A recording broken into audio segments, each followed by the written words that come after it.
বিসমিল্লাহির রহমানির রহিম। আসসালামু আলাইকুম।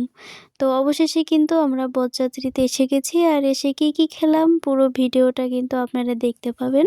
তো দেখেন গাড়ি থেকে নেমেই কিন্তু আমরা একদম ঢুকে গেলাম হচ্ছে খাওয়ার জন্য। কি ভাবছেন আমরা কি চুচা? আসলে না, আমাদের খুবই ক্ষুধা পেয়েছে। যেহেতু সামনে আমাদেরকে অনেকক্ষণ দাঁড়িয়ে রেখেছিল গেটে। তারপরেই কিন্তু আমরা এখানে চলে আসলাম একবারেই খাওয়ার জন্য। বউ কিন্তু দেখি নাই, আগে খাওয়া তারপরে অন্য সব কিছু। তো আমরা কিন্তু বসেছিলাম অনেকক্ষণ। আমাদের খাবার খুবই দেরি করে দিয়েছে, সব টেবিলেই খাবার দিয়ে দিয়েছিল। অনেকে তো খাবার লাস্ট পর্যায়েও চলে গিয়েছিল, কিন্তু আমাদেরটা প্রায় আধা ঘন্টার মতোই হয়েছিল, দেয় নাই। যাই হোক, ওনাদের হয়তো বা মনে ছিল না। তারপর দেখেন যখন এই টেবিল থেকে ডাক দেওয়া হয়েছিল তখন ওনারা সবাই এক এক করে চলে আসছে। আসলে হয়তো বা ওনারা ভিতরে খাচ্ছিল। তো দেখেন এই যে সামনেই কিন্তু দেখতে পাচ্ছিলেন কোট পরা একজন বসে আছে, উনিই কিন্তু আমি সেই ভদ্র মহিলা। তো যাই হোক, দেখেন অবশেষে কিন্তু আমাদের খাবার দিতে আসলো। খুবই ক্ষুধা লেগেছিল আমাদের সবার। দেখেন আমার বাবু কিন্তু ভাতগুলো গুনে গুনে খাচ্ছে। যাই হোক, সবার ভাত দেওয়া হয়ে গিয়েছিল, কিন্তু তরকারি আর দেয় নাই। তরকারিও দিয়েছিল পরে,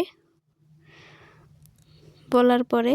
যাই হোক, আলহামদুলিল্লাহ বিয়েবাড়ির সব খাবারই কিন্তু আমাদের কাছে ভীষণ ভীষণ ভীষণ পছন্দ হয়েছে, ভালো লেগেছে।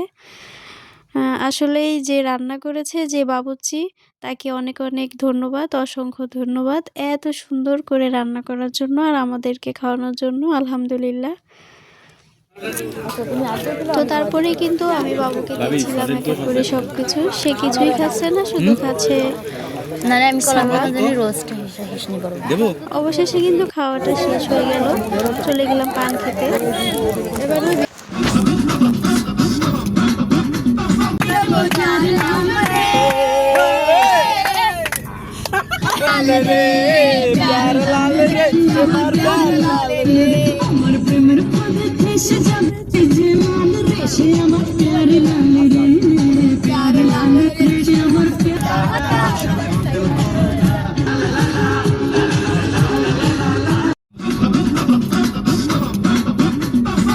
এরপরের বিয়েতে এই আগে কন্টাক্ট করে নেবেন না, পরের বিয়েতে আর এগুলো করা যাবে না।